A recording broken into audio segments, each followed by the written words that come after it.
বাবা বাবা রে, আমরা যেন বন্ড বাবা কি বুঝতেছিস না, আর তুই ঘন ঘন বাবা বাবা ডাক দিস না। আচ্ছা সমস্যা নেই।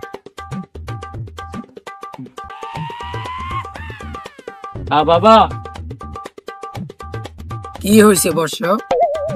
বাবা আমরা তো অনেক ঝামেলায় আছি। কি ঝামেলা বর্ষ? বাবা আমগো তো কোনো কাম কাজ নাই, মানে কাম কাজের একটা ব্যবস্থা করে দেন।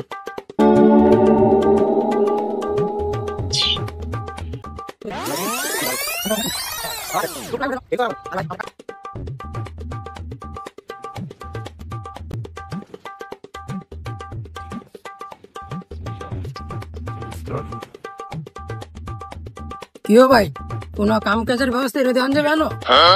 আমি তো আরেকজনের কাম করি, আমি আমার বসের লগে গিয়ে কথা। আপনার বস কই তাইল? আমার বস ওই যে হেন। ওই রুম ওই রুম। হ্যাঁ ভাই ওই রুম।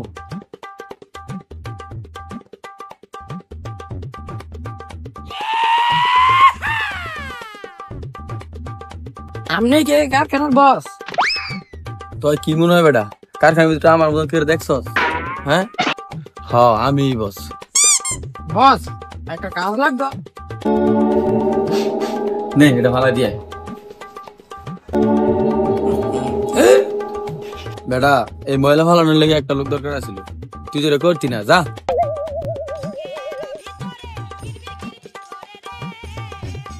কিরে তোর কাছে কোনো কাম কাজ আছে? আমি তো স্টুডেন্ট, আমি তো কাম কাজ করি না। ও আরে বেটা কাম কাজ পাই না, কারে গিয়ে কি কম না কম মাথা লাগেছে বুঝছিস নাকি? কাটতে কাম সাম কাটতে যাইতাম না, রাস্তা জেরে বেঁধেছে আর এই কথা গেছে।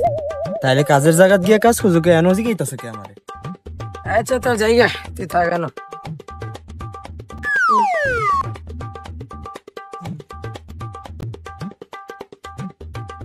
দাঁড়া দাঁড়া দাঁড়া, তখন কোনো মাটি কাম আছে?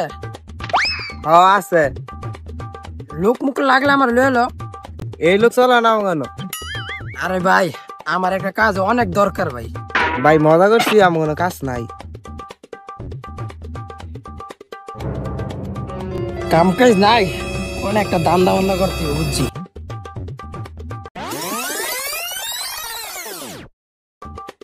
আলা বুঝছ অবশ্য আমি কিসের জন্য আজকে বাবা। কিরে সুমিত, আমরা কি বন্ড বাবার কাছে বললাম? ভাই ওঠ ভাই জায়গা। আপনার কইছিলাম নিজের কাজের কথা কইতেন না, তারপর আপনি কইলেন। আরে বেটা আমি কাম পাই না দেখি তো আজকে দিন আমি বাবা সাজি, আর হেজার ভিতরে সবাই খেলে আমার কাছে কামই খুঁজে, কাম পাই না দেখে তো আজকে দিন আমি বাবা।